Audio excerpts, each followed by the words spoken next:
और सीधा पूरे चलते अरविंद केजरीवाल एक प्रेस कॉन्फ्रेंस कर एकदम से अगर एलपीजी बंद हो गई तो उनके पास तो 2 दिन का भी स्टॉक नहीं है, 1 दिन का भी स्टॉक नहीं है।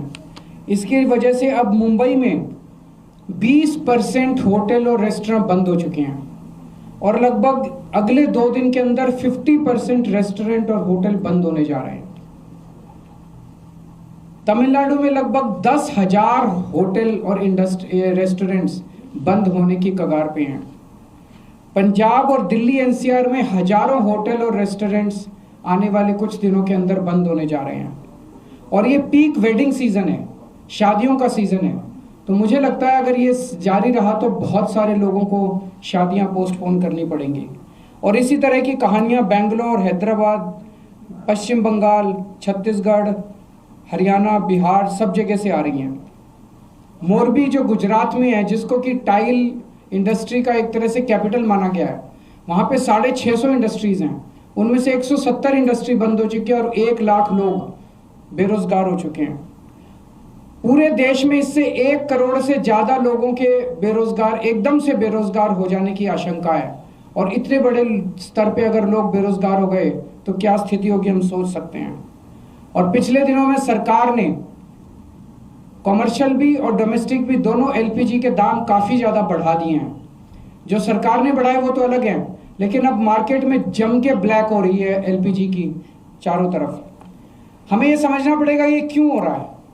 ये हो रहा है क्योंकि इजराइल और अमेरिका ने ईरान के ऊपर हमला किया। स्ट्रेट ऑफ हॉर्मुज जो है, वहां से दुनिया का काफी ज्यादा तेल और गैस जो है उसका आवागमन होता है। ईरान ने स्ट्रेट ऑफ हॉर्मुज पे कब्जा किया हुआ है और ईरान ने कहा है कि जो उनके फ्रेंडली देश हैं केवल उन्हीं को वहां से अपनी शिप्स ले जाने लाने का अधिकार होगा। तो जैसे रशिया, चाइना, केवल उनके शिप्स को अलाउ किया जा रहा है। इंडिया ने सबसे बड़ी, प्रधानमंत्री मोदी जी ने सबसे बड़ी गलती जो की है वो ये है, किसी भी युद्ध के अंदर जब हमारा कोई स्टेक ही नहीं है, हमें किसी भी का पक्ष का साथ नहीं देना चाहिए था, हमें न्यूट्रल रहना चाहिए था। नॉन अलाइंड पॉलिसी भारत की विदेश नीति पिछले 75 साल से चली आ रही थी, जिसको प्रधानमंत्री ने चंद दिनों के अंदर डिमोलिश कर दिया। वो जाके सीधे इजराइल और अमेरिका के साथ खड़े हो गए, ईरान के खिलाफ खड़े हो गए। युद्ध शुरू होने के 1 दिन पहले उन्हें इजराइल जाने की क्या जरूरत थी? युद्ध शुरू होने के 1 दिन पहले उन्होंने नेतन्याहू को झप्पी पाने की क्या जरूरत थी? ये करके उन्होंने पूरे देश को संकट के अंदर डाल दिया है। और वो ऐसा क्यों कर रहे हैं ये हमारी समझ के परे है। आज तक भारत ने कभी भी अंतर्राष्ट्रीय स्तर के ऊपर ना इस साइड का पक्ष लिया ना उस साइड का पक्ष लिया। इवन कोल्ड वॉर के जमाने में भी जब जो 2 पोल्स होते थे दुनिया के, उस वक्त भी भारत जो है नॉन अलाइंड मूवमेंट का पक्षधर था, तब भी हमने किसी का पक्ष नहीं लिया।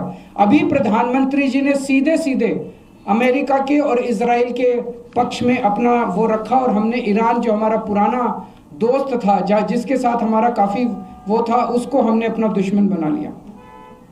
140 करोड़ पिछले कुछ दिनों में, पिछले कुछ महीनों में, पिछले 1 साल से हम देख रहे हैं किस तरह से प्रधानमंत्री मोदी जी सीधे सीधे, ऐसा लगता है मेरे को ये शब्द इस्तेमाल करते हुए बेहद शर्म महसूस हो रही है, प्रधानमंत्री मोदी जी ट्रंप के गुलाम बने हुए हैं।